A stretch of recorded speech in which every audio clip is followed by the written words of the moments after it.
All right. Hello, everyone. I hope you're having a nice evening if you're watching this live. I have a little bit of time before dinner to do some painting and thought I would go live, partially as a way to celebrate hitting 1,000 subscribers. So, huge thank you to everyone who has supported my YouTube channel over the years. I've had a pretty exciting spike in engagement on my channel over the last few weeks and actually like the last 2 months, I would say. It's been really motivating to, see the videos reaching new people and reading some of the comments and feedback that people are sharing. So thank you so much for that. I really am very grateful for anyone who wants to support my artwork. So I just thought I would start today's live stream with this goofy Photoshop picture, just to say thank you. All right, let's see here. I also, just for the sake of an announcement and in case people are watching this as a recording, I did want to remind you that I am doing a shop update on Saturday, March 1st. So, if you're looking for original artwork or reproductions, please take a look at my website starting on Saturday. I know that Friday people are doing this kind of like no buy, no purchase Friday type of initiative, which I'm very supportive of, and I think I'll try my best to also not, support Amazon and some of these big companies. But on Saturday, if you feel like spending some money or checking out what I have available, you don't have to spend money. Take a look at my online shop at akunaarts.com. That's spelled out for you down at the lower left part of the screen. You can also get to my website, I think, through a link on the description part of this video as well. But like I said, on Saturday at noon Central Standard Time, I will be reopening my online shop. I'm trying out this new thing this year where I'm only going to open up the shop a few times throughout the year, kind of seasonally. So the first one here is kind of like a spring update. So if we go to my shop right now, there are no listings currently available. You can look at other things like my shop policies, my materials. I have a bunch of these really great, blurbs about what I like to use with my process, ways to take care of my paintings. I have videos on how I ship and pack paintings. So if you're interested in any of that information, check out that part of my shop. You can also see testimonials here from past commissions and custom projects. So I have real people's testimonials here for you to gain a little bit of trust if you're new to buying art from me or online. Anyway, there are a bunch of other things here for you to check out as well. While I have you on my website, I did also want to just show you that I recently started posting on a blog again.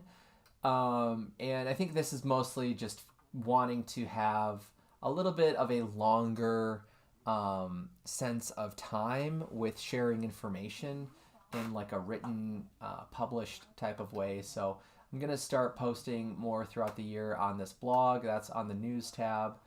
And then if you're someone who is interested in taking a workshop with me, or if you're just you want to see the kinds of ideas or methods, materials, my palette, I have a bunch of information here for people who are learning how to paint, or just looking for inspiration in these different categories. So also take a look at my teaching page over on my website as well. On the bottom, I have this list of recommended texts. If you're looking for suggestions for books on process, color theory, more philosophical type of writing, I have some of the books that have been pretty influential to my process since grad school. So The nice thing about this list is that if you click on the link or the title of the books, you should be directed to a link on, I think, Amazon, which isn't great, but it at least tells you the exact book that I am talking about. So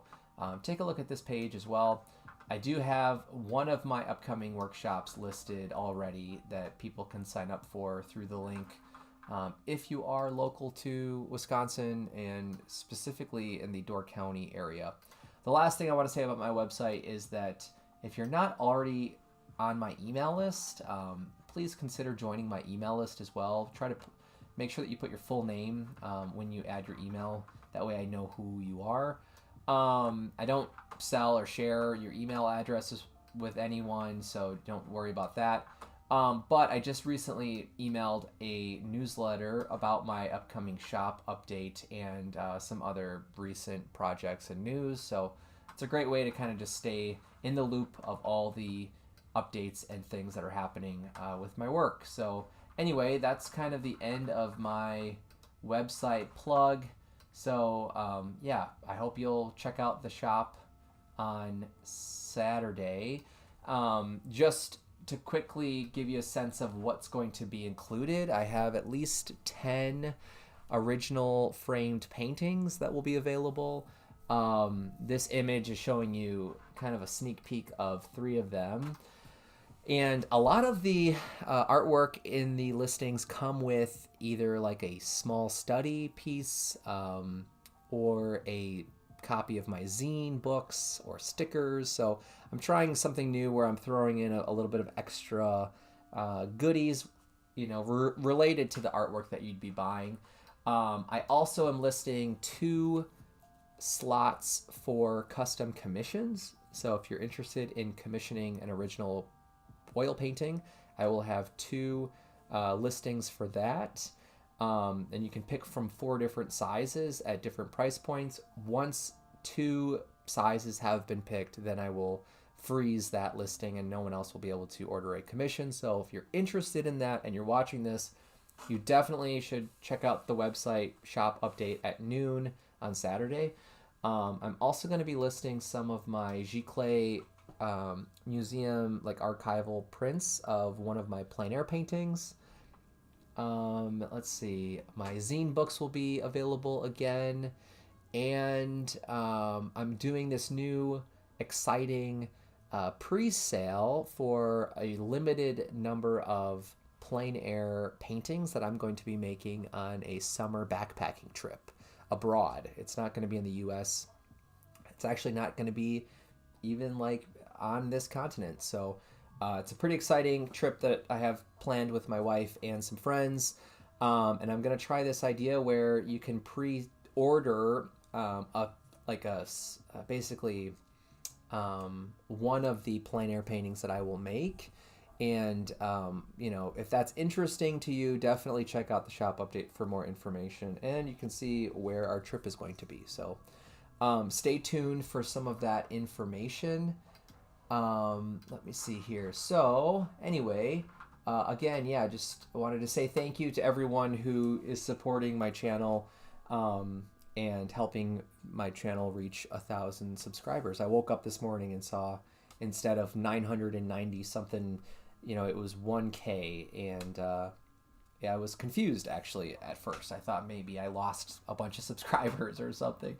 But anyway, that was a really fun way to wake up this morning.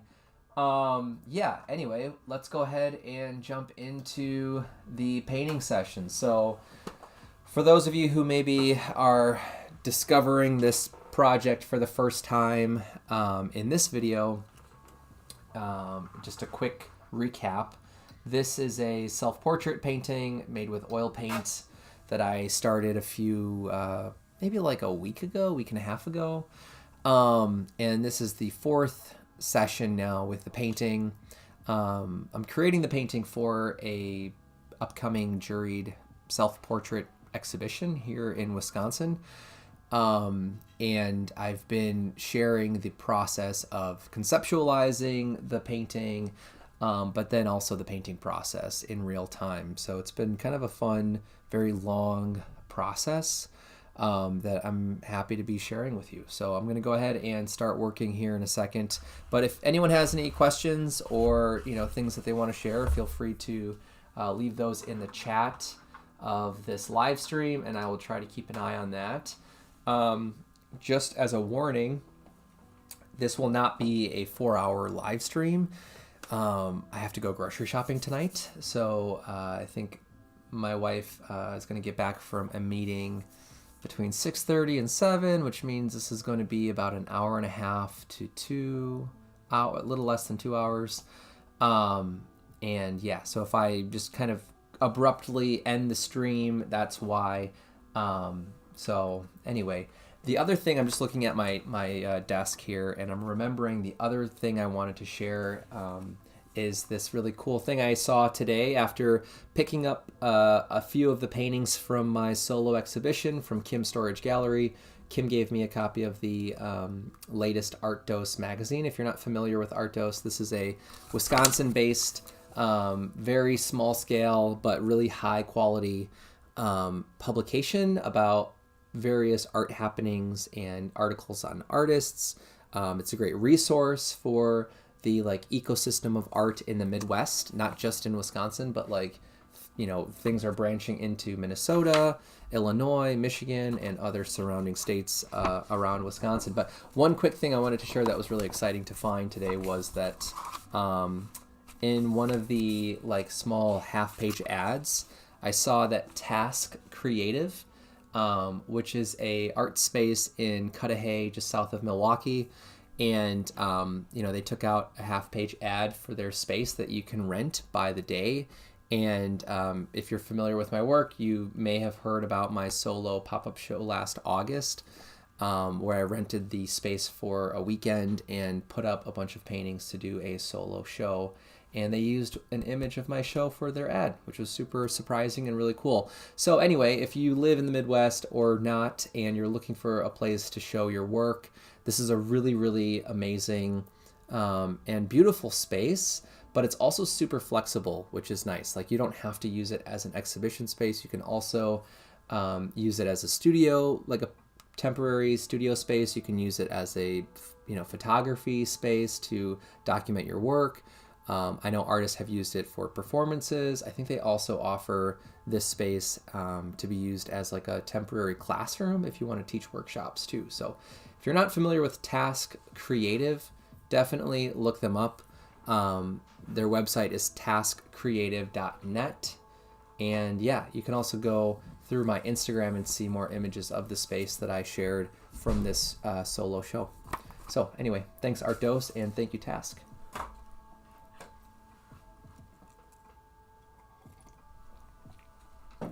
All right, so in the last live stream last week, I think this was Friday, I think was the last day I worked on this.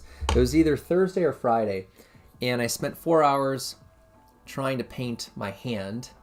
And if you did not catch that video or my social media post about that, it basically was a 4-hour struggle that ended up not working out. I don't know how well you can tell through the video and the live stream, but my hand is way out of proportion from my head, and that was something that I was trying to get it to work and get things in the right place, and I was noticing that throughout the process, and I kind of felt towards the end, I think it's still working. And it wasn't until I hit the 4-hour mark that I kind of scooted back in my chair in my studio, and I could see the painting through my mirror that I'm using to help, reference for my self-portrait. I could see the painting in the mirror, and then it was super obvious how out of proportion the hand was. So today, I'm thinking maybe I'll try the hand again, see if I can get things closer to where they're supposed to be. Like I said, I don't have a lot of time in today's session, at least before I go grocery shopping. So I don't want to commit to trying to accomplish too much. But the first thing I want to do is oil out this part of the painting. That way we're working on a very even surface. This also is a really great way to build a little bit more luminosity in the painting. This is something I've done in paintings in the past. I don't do this very often with my work these days, but I really enjoy the effects of luminosity that you can achieve when you oil out as your layers in the painting dry. So I'm just using a pretty clean blue shop towel that I've rolled up and very gently working this into the surface of the painting. You know, I don't want to disrupt the paint. I just want to get a thin layer of my oleo gel medium to even out the surface, but also to bring back the contrasts of the colors. So it's a little bit easier for me to gauge how light or dark things need to be. The other great thing about doing this is that it helps if you're planning to do glazing on the painting, you know, so by essentially like saturating the surface of these dry areas of paint, it's going to allow new color to glide across the surface a lot more gradually and with a lot more control, you could say. You know, it's easier to get very soft blends and softer edges. Actually, you know, on YouTube here back in 2016 or 2017, while I was living in Arizona with my wife's family for a few months, I made a video during that time on oiling out, and it's still on my channel, I think, but you know, it's like I said, it's a very useful step in the process if you're trying to create luminous effects in the painting.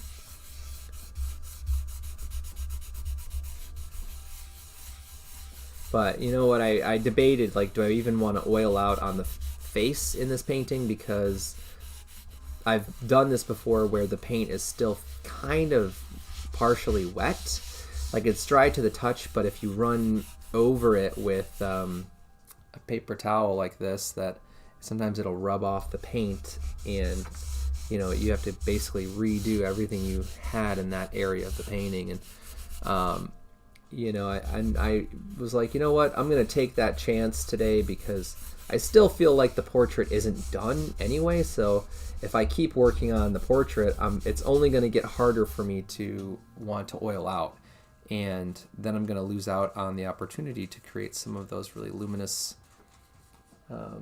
glazing effects that I've been talking about. All right, I want to put a little bit more into the face just to make sure that we've really worked this into the surface all the way.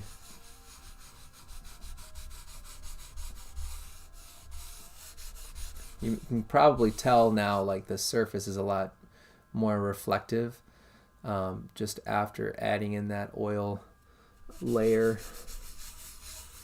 So typically then, after you work this into the surface of the painting, it's really a good practice to let it sit for a minute or a few minutes and then wipe off any excess oil. Or medium, whatever it is you're using as your medium. You know, if I had a lot more time, if this was a deadline that was like 3 months away, maybe I would try to prepare for 2 or 3 moments to oil out the painting. But because this has to be ready in like a month to submit to this open call, I need to start really moving along here and finishing up this painting, which is why there's a pretty good chance I might come back on YouTube after we get back from the grocery store tonight, but I don't want to make any promises. If not tonight, then I will probably be streaming again tomorrow.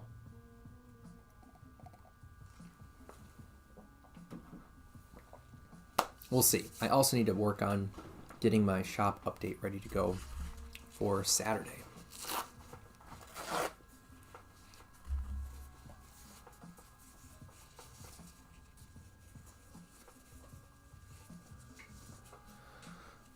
I'm going to start down here, and I'm just very gently wiping with a dry piece of shop towel. You know, you can see a little bit of paint is coming off. I know this light isn't the best at the moment, but you can kind of see how some of the paint does get rubbed off. You know, or where the paint was really thin, like I'm almost able to see all the way back to this yellow toned color.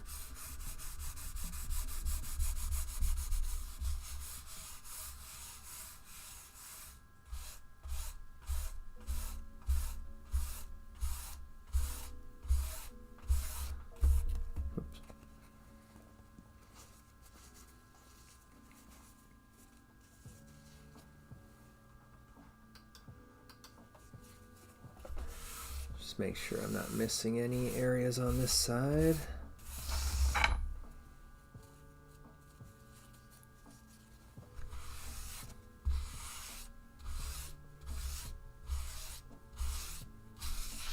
And then before I start painting, I will show you, oops, I'm dropping nails over here.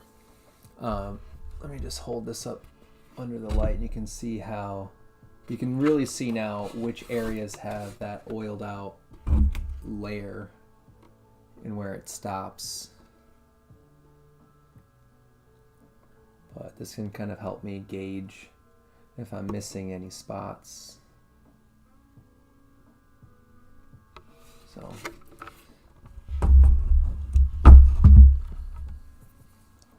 all right, let's get back into painting this hand here.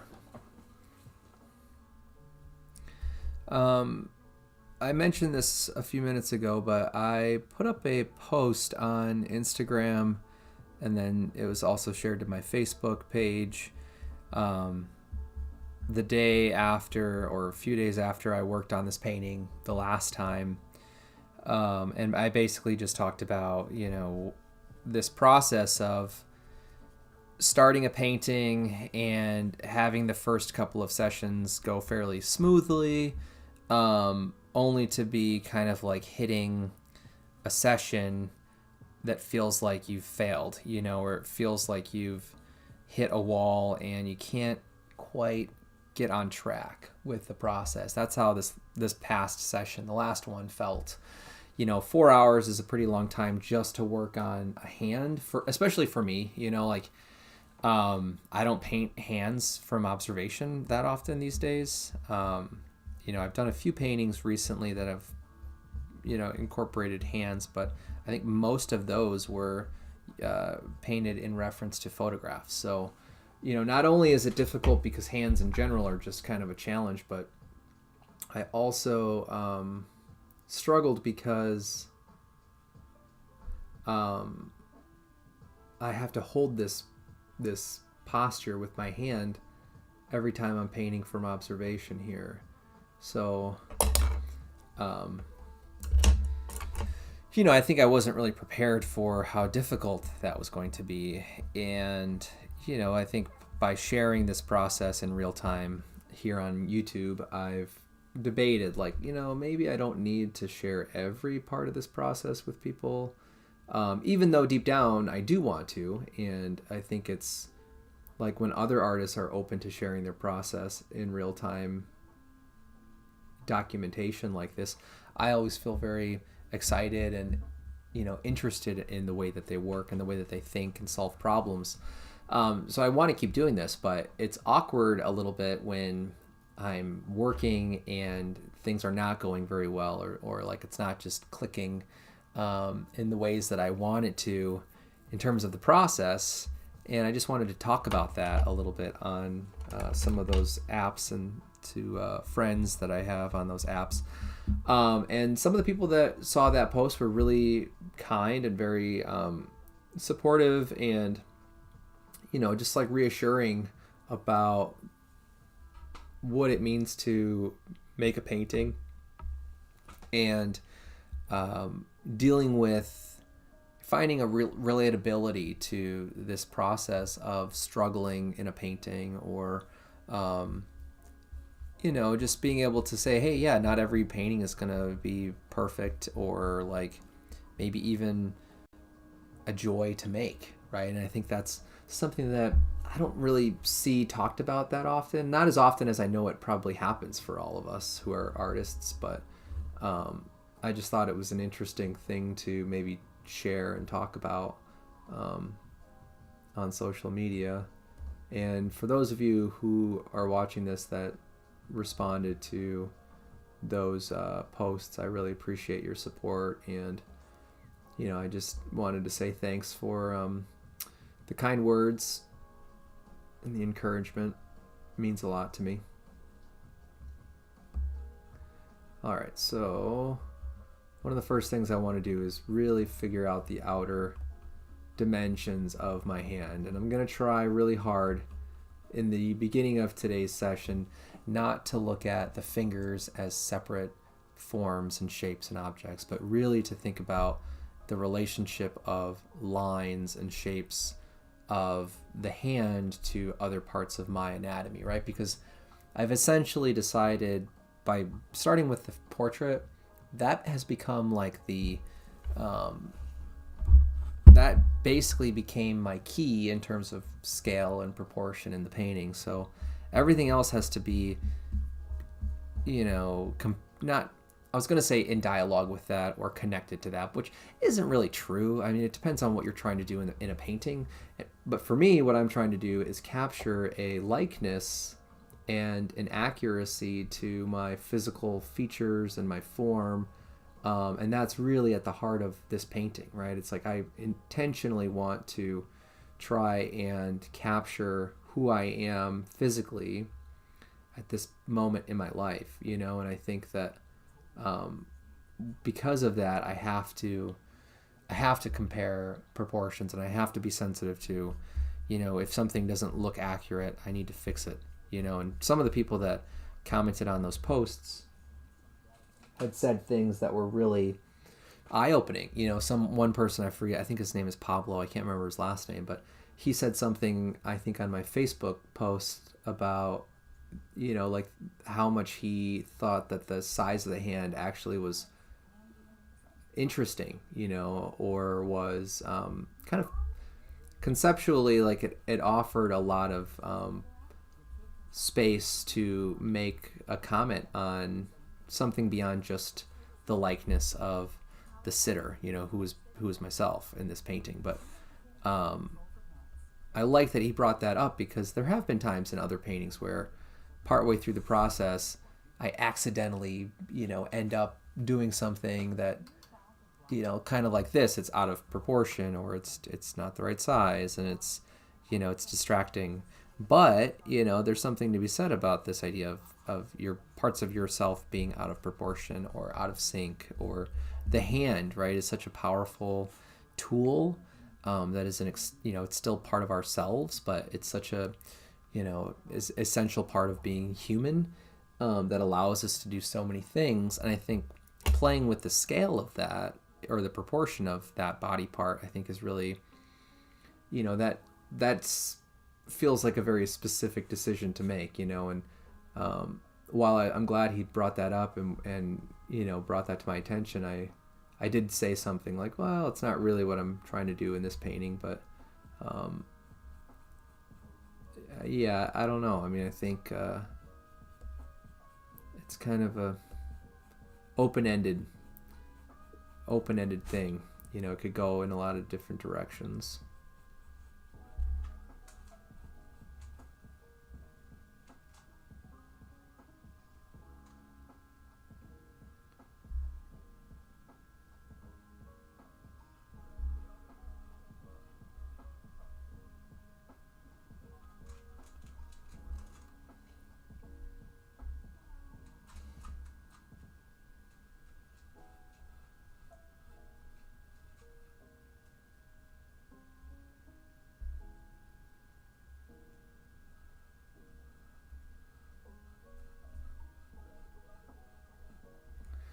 It's a little bit odd to work over part of a painting that you've already tried to resolve and still see the remains of that part of the painting, because I'm finding myself like with this really strong desire to just paint over all of these lines that I already had.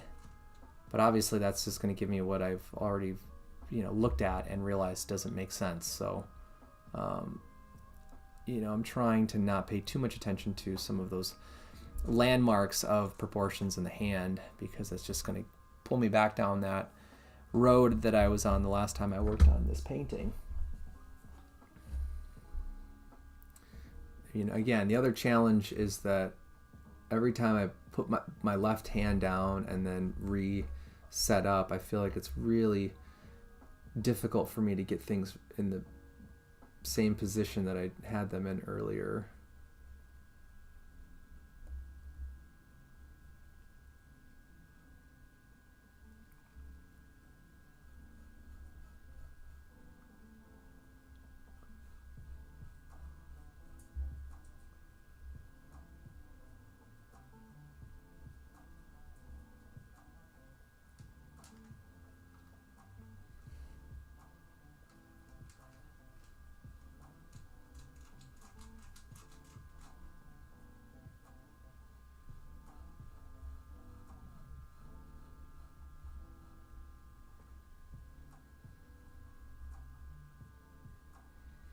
My dog Lenny is hanging out with me right now down in the studio, and I feel like he's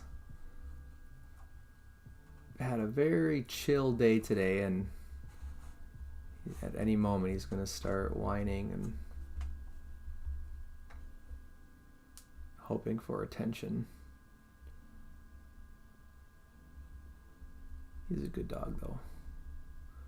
But I left him for a big chunk of the day when I had to go pick up my artwork from my solo show at the Kim Storage Gallery, and I was gone for probably like 3 hours, and it's been raining a lot today, so he hasn't been. Usually we try to take him out for a walk if it's not too cold outside, and he's gotten to go on like a 5-mile walk the last 2 days. So today probably feels a little bit like a shock for him to just be inside all day.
And it's really nice to work over a oiled out surface like this because the paint just glides. And I'm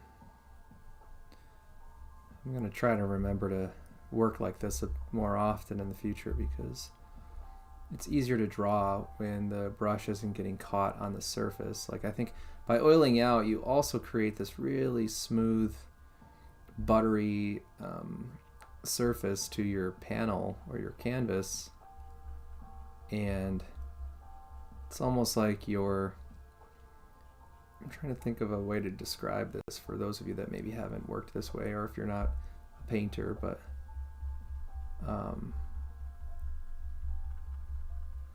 it's almost like when you are baking something and you have to like spray the pan or butter the pan. When you pour in batter, the batter just like runs really smoothly and easily. That's kind of almost what this feels like, I would say. Like it's super easy to just glide and pull and drag paint around. And right now I'm just trying to get the relationship of my jacket to my hand to look more accurately here.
Yep, here we go. I don't know if you can hear him kind of whining in the background, but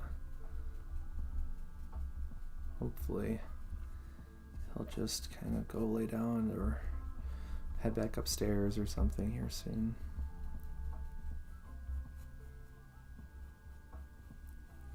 So I think what happens is, if we come home, and I'm home most of the day this time of year anyway, but if my wife comes home from work and he gets to see her for like an hour or 30 minutes and then she has to go somewhere, I think it kind of freaks him out because he's like, wait, like she was just here, why is she gone? And we're supposed to do stuff together, we're supposed to go for walks, we're supposed to just play and go in the backyard, and he's having, I think, a little bit of a meltdown right now.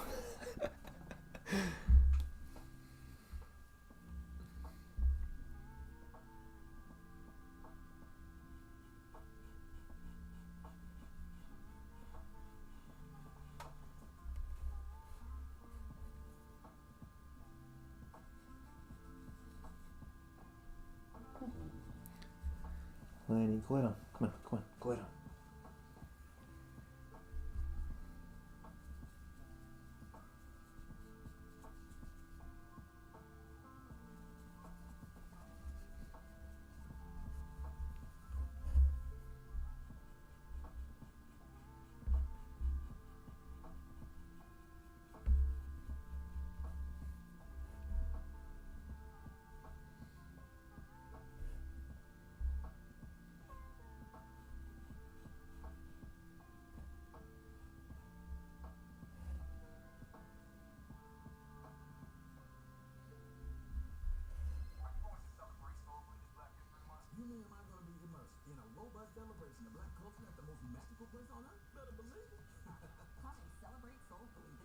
History Month in the app. Visit disneyworld.com/celebrate soulfully to learn more.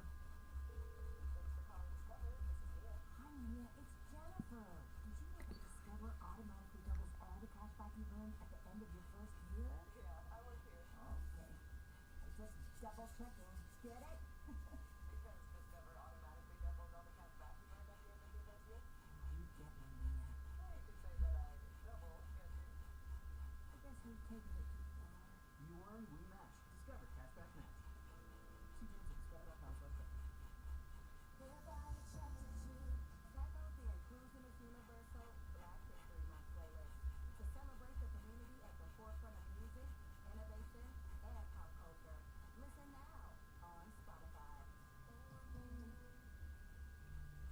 There's a new class of blockbuster drugs. Drugs like Ozempic. They're changing bodies, and all of a sudden, just the weight starts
checking if it's closed first, before driving to the car wash. Whoa, whoa, whoa, whoa, whoa, no, wait, whoa, whoa, whoa, whoa. Yeah, checking first is smart. So if you want to save money, check Allstate first at 888-ALLSTATE or allstate.com. You're in good hands with Allstate. Savings vary. Terms apply. Allstate Fire and Casualty Insurance Company and affiliates from Cook, Illinois. There's a new class of blockbuster drugs. Drugs like Ozempic. They're changing bodies, and all of a sudden, just the weight starts falling off. Fortunes, they just got too expensive. They're the bank breakers. And industries. There's a lot of excitement. There's a lot of skepticism. The impact of these drugs, from business to health, is just beginning. From the journal, $1 Trillion Shot. Tap now to listen on Spotify.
All right, I'm going to take a quick break to let my dog outside.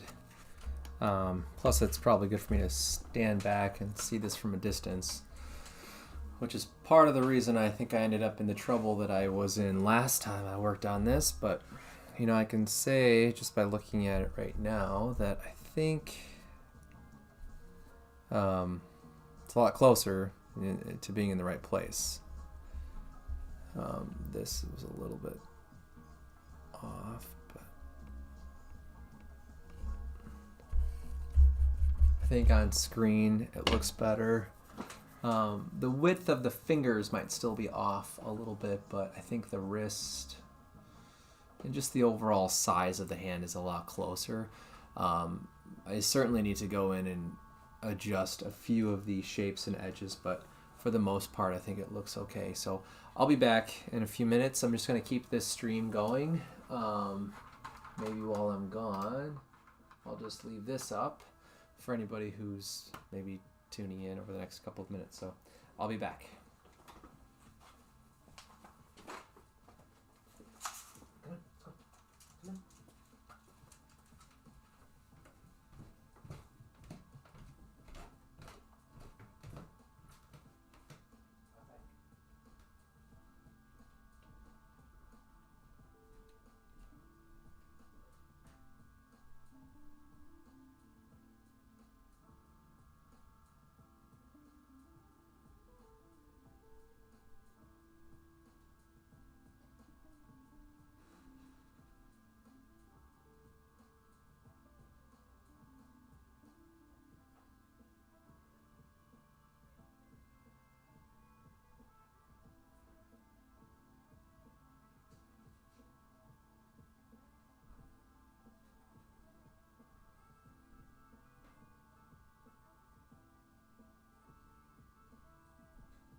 All right, let's get back into it.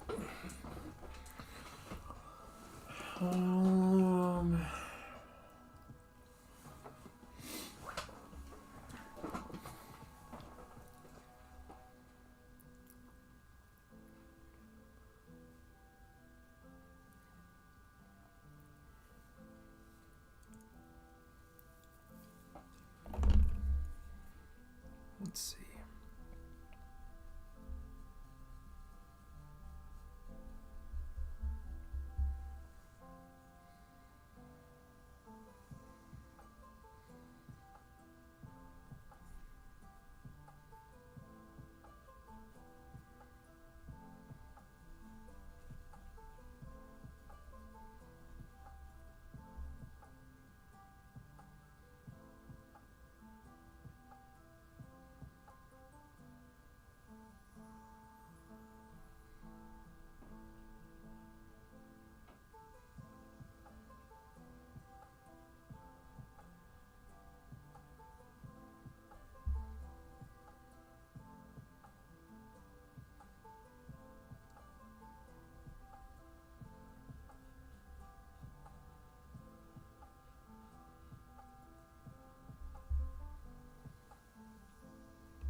before driving to the car wash. Whoa, whoa, whoa, whoa, whoa, no, no, no, no, wait, whoa, whoa, whoa, whoa. Yeah, checking first is smart. So if you want to save money, check Allstate first at Allstate or Allstate.com. You're in good hands with Allstate. Savings generally. Terms apply. Allstate Fire and Casualty Insurance Company and affiliates firms of Illinois. There's a new class of blockbuster drugs. Drugs like Ozempic. They're changing bodies, and all of a sudden, just the weight starts falling off. Fortunes will just get too expensive.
So I'm just taking some ultramarine blue, burnt umber, and Gamblin's Portland Cool Gray to tone the rest of this panel. I'm feeling like this yellow green background is a little distracting still. As I continue to develop the portrait, I feel like I need to see a more uniform background here. So I haven't quite figured out what I want to do with the rest of the painting at this point. But you know, it's pretty easy to paint over any color that I put down. So you know, I'm not too worried about saving this yellow at this point. Just want to try to create a little bit more of a connected sense of space. And since I don't know if I'm going to keep working on this painting tonight, hopefully this will start to dry over the next 24 hours and maybe I can paint over this tomorrow. I'll probably take my paper towel and blend this out a little bit to take a little bit of the paint off as well, and that should help it dry a little bit faster. But I'm just using a really old, super cheap brush. I think I initially bought this brush for a mural that I was doing in Lansing, Michigan, and you know, it's a synthetic hair filbert style brush, and you know, it's been really helpful for these types of moments in my process where I just need something to really quickly block in a big area of a painting, and I don't want to have to worry too much about accuracy. I can just use some of these really cheap brushes to do this. The thing that I like about using brushes like this too, instead of like a big flat brush, is that you get really interesting edges that are kind of rough and very organic, and that seems to make it easier for me to keep painting into an open area like this. If I was really careful about the edges, I think it would be harder to transition from one part of the painting to the next. Things might feel a little too flat and a little too clean. So I'm just going to try to keep this fairly loose. This area right here, that was quite a bit of paint and oil, my medium there. So I'm going to just take a little bit of my shop towel here and just gently push the paint around while also trying to even out the surface a little bit more.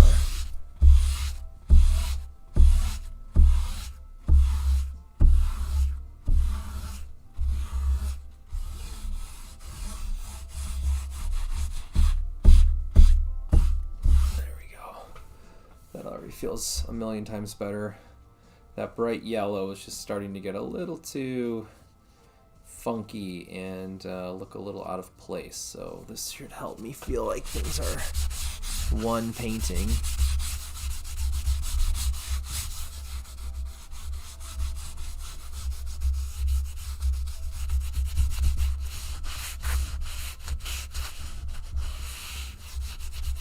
I also don't know how thin my future layers of paint are going to be on this side of the panel, so I don't want to do anything that's too thick, because then if I try to do glazes over that, it could crack.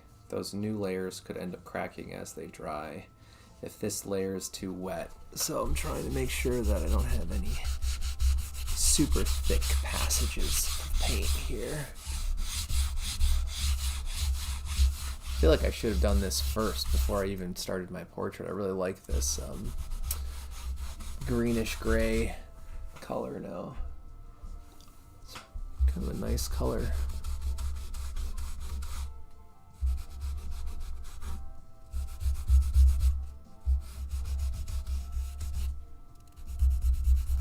Okay. All right. What time is it? 6:30. I think I'm gonna have to pack up here pretty soon. but you know, I'm much happier with the dimensions of the hand. There's still a lot of work that I have to do. Um, it's such a weird angle, you know, because my hand is like, I'm seeing kind of like this side of my hand here, and that's a very narrow amount of space compared to this, right? This is a lot wider, and part of me regrets picking this kind of an angle. I mean, I could always change the painting if I really don't like it, but for reference, I was going off of this Giorgio de Chirico painting, which I talked a lot about in the last few live streams. But the one thing I wanted to just point out is, you know, you can see his hand is more of this like open face, you know, perspective here, so we can see a lot more of the flat part of his palm. Whereas in mine, and because of the direction of the light, my hand, so much of my hand is in shadow when I look in the mirror. And that's, I think, why I'm struggling so much with getting the proportions of the fingers correct. And the other thing I'm noticing here too is, you know, we might not actually be getting the best angle with my phone. You know, this is a lot closer to how it looks to me. But because I want to share my palette and the painting, I have to kind of angle my phone from a weird perspective there. But anyway, you know, I still kind of feel like the fingers are too big. And every time I try to narrow something, I feel like I end up just keeping things where they were before, you know, but because we're seeing the side of my pinky, you know, I mean, that's a pretty thick amount of, you know, space right there, compared to the other fingers. It's like kind of similar to this perspective, you know, in terms of what we're seeing. Is the lighting is a lot different than what I'm looking at in the mirror, but you know, in terms of trying to show this foreshortening, it's a weird relationship of proportions there. And I kind of feel like maybe it would make sense to draw every finger and then, you know, just visualize each finger as opposed to trying to paint them already in this grouped shadow shape. I think that might be throwing me off a little bit too. So I might just try this really quickly here and see what happens. But first I want to wipe off a little bit of the paint that I put down today. There's a lot of wet areas here in the painting, so I need to be kind of careful about this.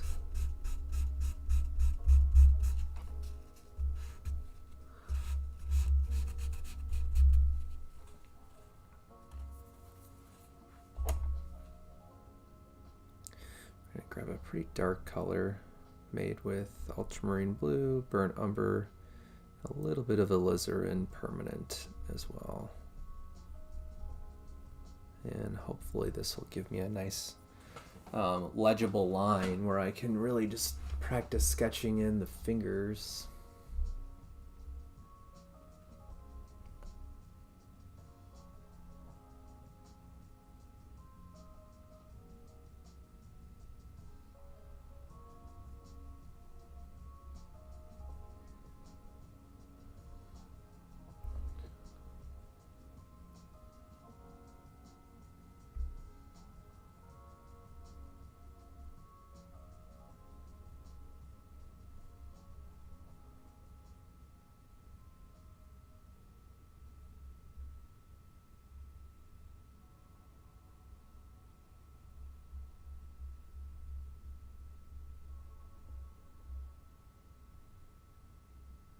It's really hard to see the lines in here. Everything is almost like the same color and value, so it's really hard to find the edge of my fingers in here.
Okay, I think that actually helps a lot to be able to see where the fingers end. I think that was what was getting in my head, sort of getting in the way of the process here. Is like I was envisioning these fingers going really far down, and then it was like this line looked like it was off. But then when I would compare this line to this line, like looking at this area of negative space here, like that looked okay.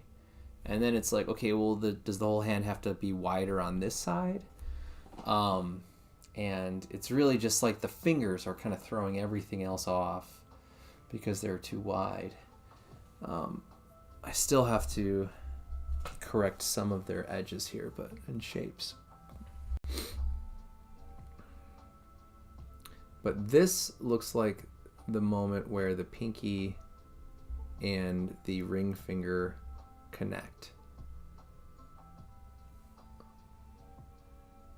It's right around here. So then I think the crease of the pinky is somewhere over here. Okay.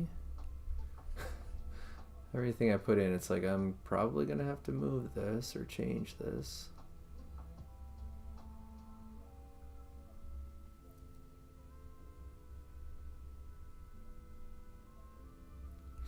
If you're going to be painting hands like this, I would highly recommend doing some drawings first. That way you can start to compare proportions and values and edges and all that good stuff without having to worry about working with paint. It's a lot easier to correct things with pencil or charcoal than it is with paint. If you're trying to be really accurate, it really matters. Okay, I think the knuckle is somewhere over here.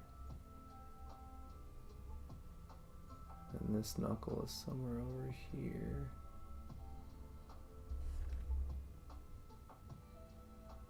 This one is over. This one should actually be a little bit, well, let's see.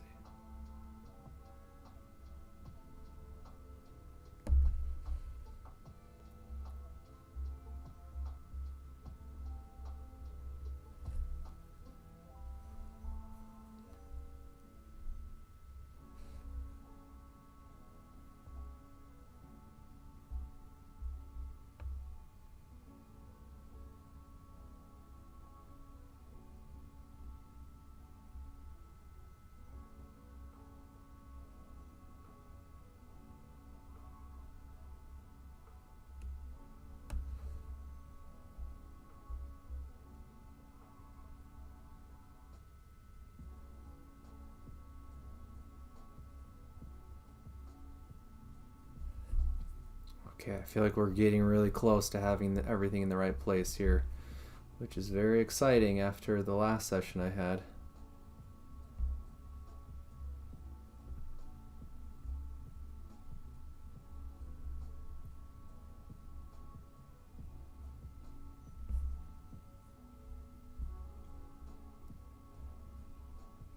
This is one of those times in a painting where, like, once the painting is done and you're trying to tell someone, like, how much you struggled for one particular part of the painting, and all they see is a finished, complete, resolved painting, it can be a little frustrating because you're like, no, like, underneath all of this, like, there's this, really frustrating section of the painting that just did not make sense for so long. Not that other people need to, like, care as much as we care about stuff like that, but I think it's one of those things that's really hard to explain without images or documentation or pictures, like how much that area of the painting had to change to be resolved, or to make sense.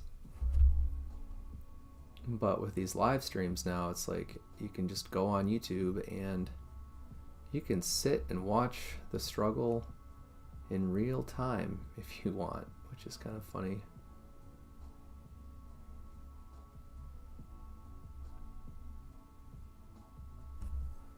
Okay, it's going okay still, I think.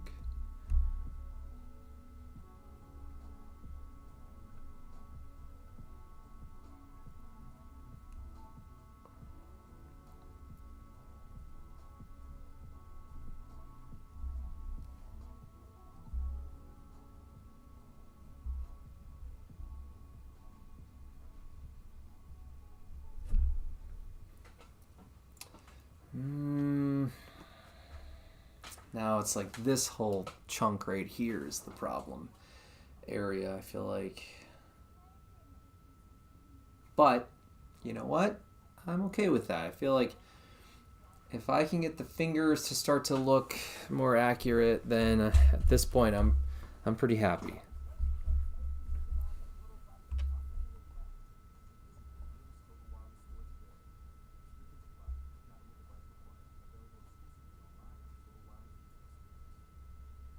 Oh, could this vintage scene be any cuter? Right? And the best part? Except Discover. Except Discover? In a little place like this? I don't think so, Jennifer. Oh, yeah, huh? Because there's some people I like to shine. Come on, baby, get with the times. Right. So we shouldn't get the parachute pants? What if you're making a comeback? Okay.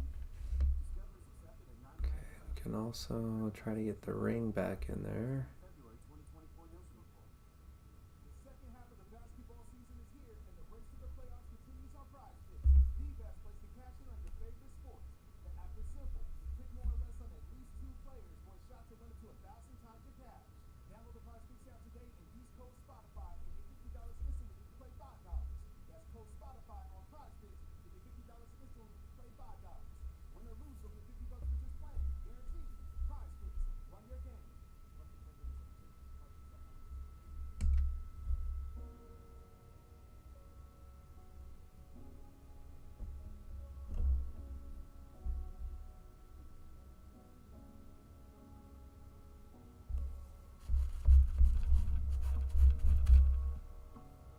Alright, let's work on some of the lighter shapes.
You know what else I think has been off for a long time is this line over here. You know, because this edge of the palm, I'm noticing that it curves around and it starts to sort of twist in space. So I think actually this line needs to come in a pretty far distance for it to make sense. But again, you know what? That's okay. I'm pretty happy with how this is going compared to last time. I feel like might need another session on the hand, but it's going to be a lot easier because things are kind of where they're supposed to be, more than they've been so far. And it just feels good. Feels good to finally, you know, have something in this that's sort of clicking again with the wrist and the hand. But let's try to get this area fixed real quick before I start to wrap up.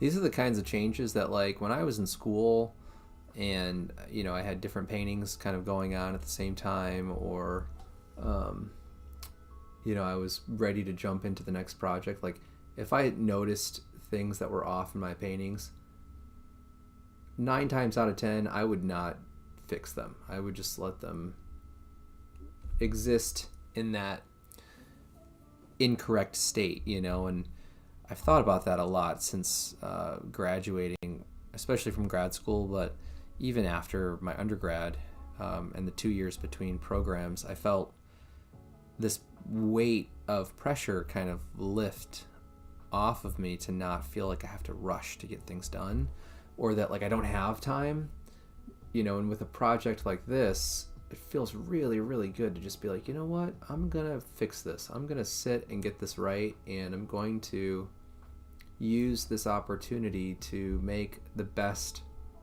version of this painting that I can make right now. I'm not gonna rush. I'm gonna try to take my time to get things right, to really have this represent my vision as the artist, and I think that was always the thing that was really frustrating about being in school, or any time I've just like tried to get something done as soon as possible, is that you end up sacrificing your vision a little bit, when you succumb to that kind of pressure, and then the artwork suffers, I think, which is a bummer.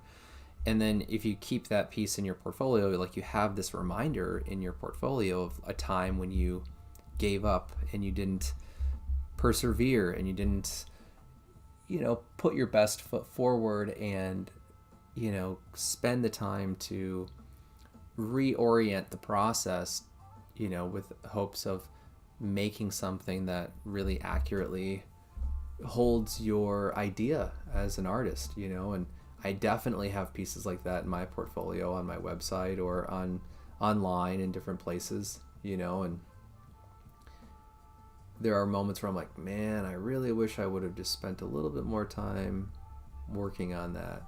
And I think every artist has a different opinion about this conversation or this idea, but I definitely think for myself, the older I get, the more I'm like concerned about making artwork that I'm proud of and that I don't regret. I don't regret rushing or just trying to get something done as soon as possible.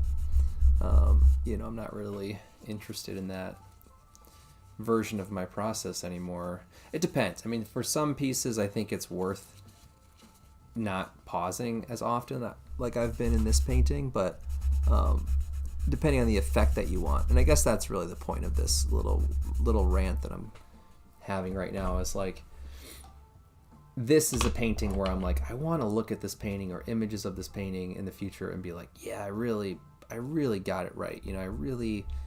I don't have any qualms or I don't have any regrets about that painting, and that's really the standard of my process or feelings towards this piece that I hope I achieve, when this is all said and done. But so it's a weird experience to make a painting for a particular opportunity, not just to make it for myself, but to make it to apply to something. And then on top of that, feel kind of like, well, I don't want to rush this though. I don't want to just whip something out and then, forget about it or act like, oh, I did everything that I thought I was going to do, or I did the best I could. I'd rather pause other things that I want to be doing and get this right. So it's kind of nice to feel that way, because as I said, that hasn't always been the case for me.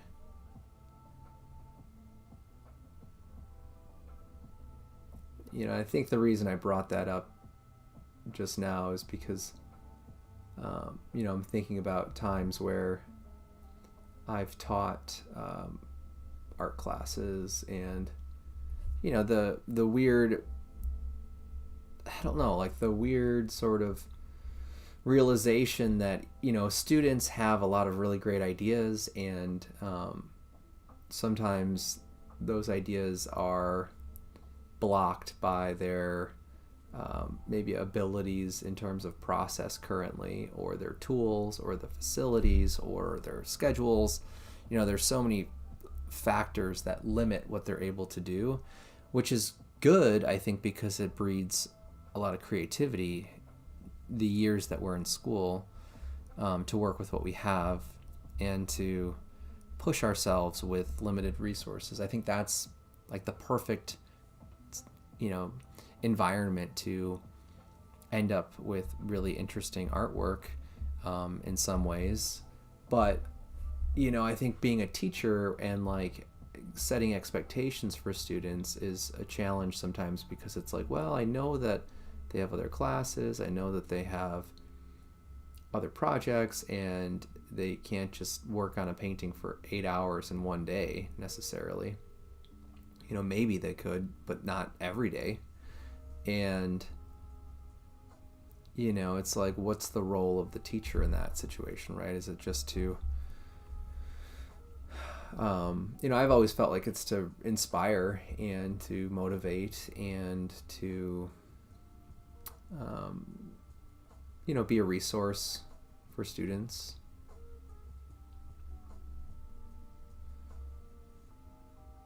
All right, what did I just do here? It's like, did I push this down far enough?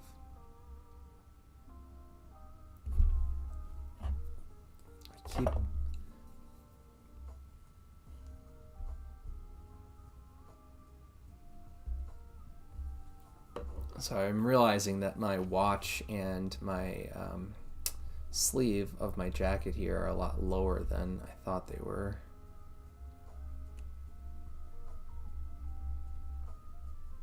Like, more of my wrist is showing. And this is the other frustrating thing about this part of the painting.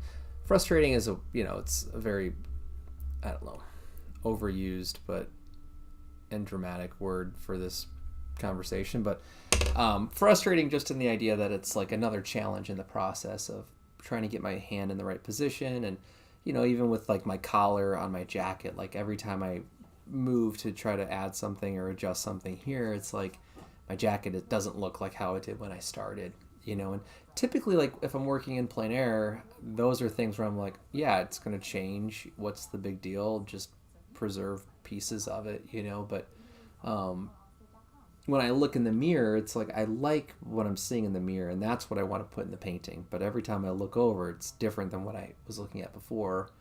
And then I have the conflict of like, well, which version of time or moment in time do I want to take reference from, So that's been part of this experience too, is like trying to get things back in the right place, and then knowing when it doesn't really matter, and I can just sort of pick a moment and not keep correcting it a million times. That's been a challenge in this painting,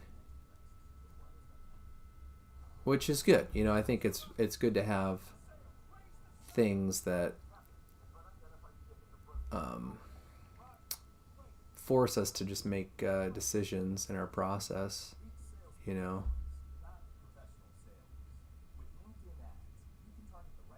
All right, so now that that's all coming down, it's like this needs to come down as well. This is gonna move, this is gonna move. I've repainted this sleeve like 6 times now. Oh my gosh. And it's not even like I like it better. Like I was just saying, like sometimes I want to adjust something because I like how it looks more than it looked before, but the sleeve is one of those things where I just want it to make sense, and right now it's not really making sense. It definitely feels skewed or off. And when I look at the screen, I think that was the other way that I was able to check the proportions last time, or the perspective, is not necessarily looking at my painting through the mirror, but looking at my screen of my computer in the mirror. And that has this entire stream, at a small scale, so I can really notice the proportions. And I feel like the shoulder, the neck, the head, the hand, I feel like those things are all making sense for the most part. But the sleeve now is definitely weird, and it's like this area right in here doesn't make sense. Like this needs to be wider, I think. And basically then it's like I just have to have this overlap my sleeve a little bit more over here than it does in the painting.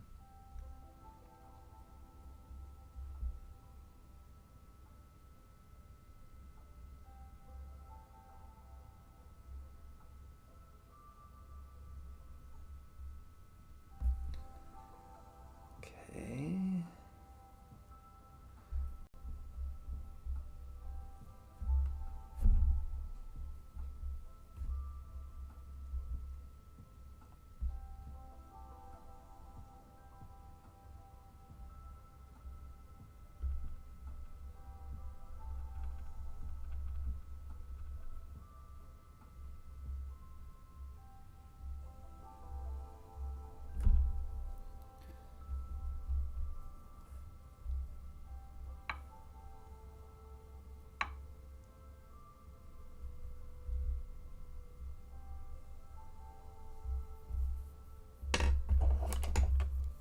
Before I forget, I also want to kind of soften this or widen the highlights of that a little bit.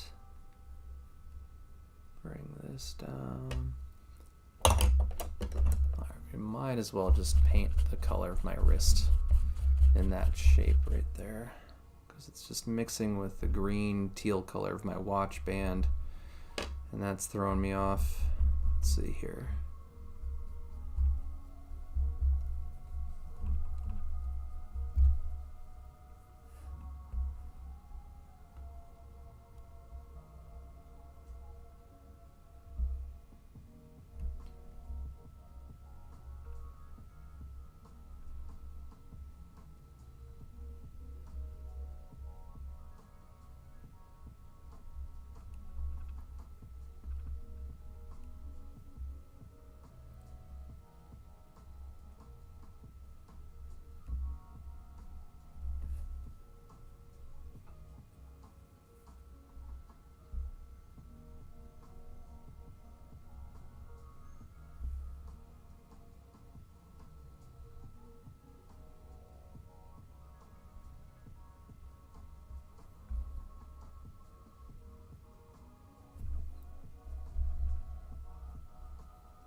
Don't think that this is the right size shape down here, but it's just a good reminder for the next time I work on the painting. But okay, you know, I think this is a lot closer than it was when I started today, so I'm really happy. And you know, I think the other thing is, like, I'm just happy to share the process with anyone who's interested in watching this painting evolve over time, and I'm happy that this will be documented for a really long time on YouTube, and I can always come back and revisit parts of this painting's process, which is really nice. Just thinking I might as well, if I'm already looking at the watch, I might as well put the band in there.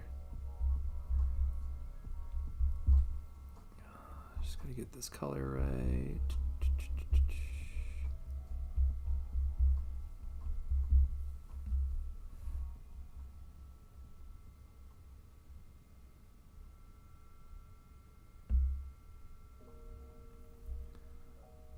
I've been painting in such a graphic way today with these flat brushes. Everything has such a hard edge, which I don't mind. I think I need that to be able to get the proportions right, but I definitely don't want to keep it that way in this painting. I want things to be more natural looking. So next time I work on this, I'll probably have to do a lot of glazing and softening of edges, if I can remember to do that.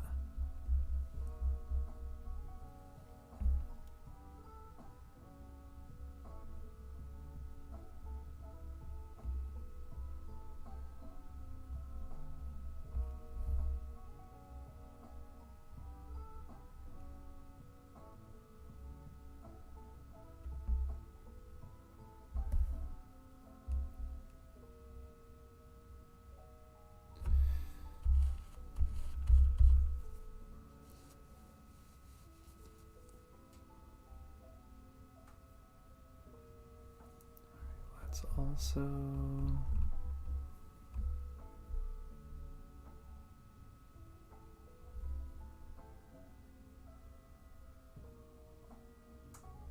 this.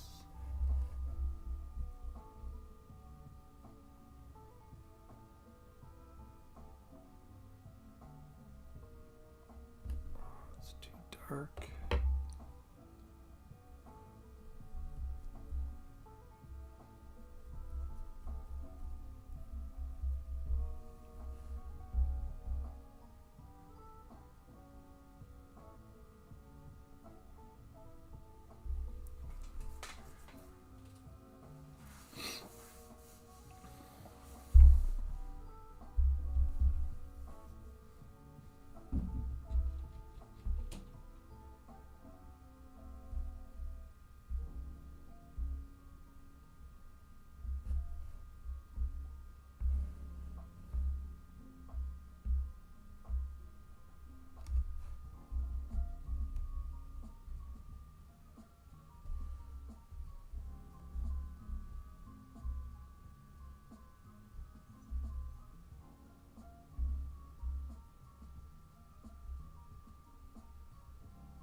Well, that was way too bright, but you know what? I think I might leave it just so I don't forget about that part of the proportions.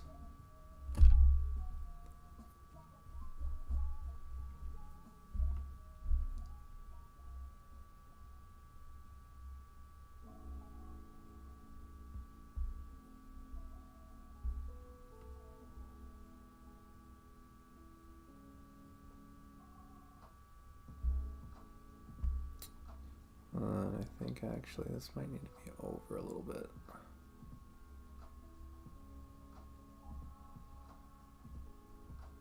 There.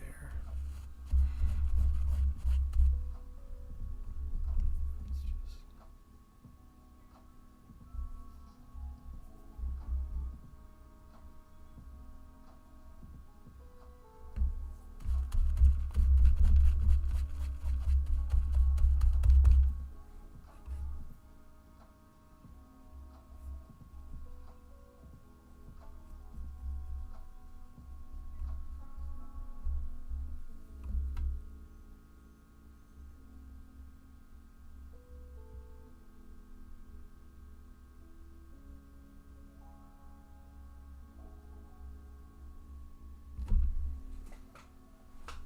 Okay, I think by putting in a few more of these planes on the side of the hand here will really help this read more naturally.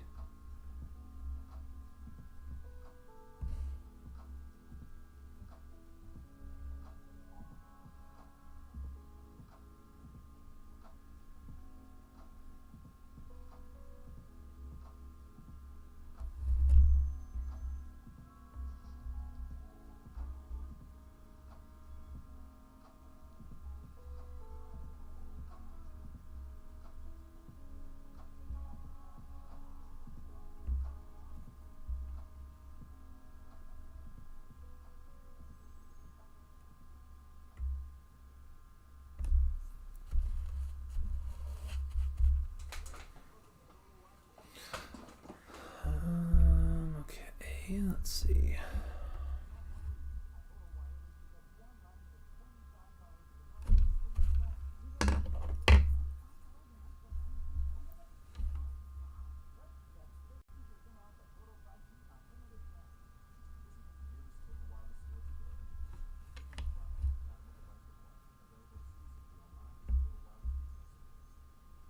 Kroger brand products exclusively at Ninsay have a great taste you'll celebrate. That's why over 40 million people choose Kroger brand products, making them a true crowd-pleaser. And with quality guaranteed, Okay. Well, this area here still isn't really making a whole lot of sense, I think, in the painting, but I think I'm going to have to pack up here in just a few minutes. It's probably a good time to stop. It's been a little over 2 hours at this point. So as I'm starting to sign off, I do want to say thank you again for tuning in and watching the video. I appreciate the interest and support of my work and my art. It's been a really fun project to make so far, and I'm really glad that the live streams are working out well in terms of being able to share the process in real time and share the experience of making the painting. I think that's more of the purpose of these videos and these live streams. It's more about bringing you into my studio, and for those of you who are interested in seeing how my paintings, some of them, are made, I think this is a really great way to share that with you. If you're new to my artwork and this is how you're first encountering my art, I hope you'll check out my channel on YouTube, and if you have time, maybe check out my website too. I have a lot of really great information there about my work and my experiences. If you're someone who's interested in collecting any of my work, I have an online shop on my website, but I also have artwork available through a few different galleries that are listed. You can get to them through my website as well. And then I'm also on social media like Instagram and TikTok and Blue Sky, which is a newer sort of like Twitter kind of replacement app for a lot of creatives I know are using that, so I have an account there as well. But if you just want to hang out with me here on YouTube, I'm very happy about that. So thanks for your interest, and again, thank you for helping me reach 1,000 subscribers. I made this really goofy little quick photoshopped image here just as a way to celebrate and ring in this milestone that I've definitely been conscious of and hoping to achieve for a while. So thank you to all of the recent subscribers to my channel. If you're watching this, thank you. And thank you to those of you who have been hanging out with me on YouTube for, much longer or since the beginning. So I appreciate the support. I'm going to stop here for today. It was kind of nice actually to go back to this. We can get a quick comparison of the hands. This is a better, angle of the painting. So maybe if I adjust the painting on my easel, it's a little bit closer to how it looks in person, but yeah, we can definitely see some of those adjustments. I think definitely helped, which is nice just to be able to flip through back and forth. But okay, thank you everyone for checking out this recording, and for those of you from the live stream, thanks for hanging out with me today. I hope you have a wonderful rest of your evening or day whenever you're watching this. And if you have any questions about my work, please don't hesitate to ask. I appreciate your support and hope you have a great rest of your day. All right, I'm going to end it there. Thank you, everyone. Take care.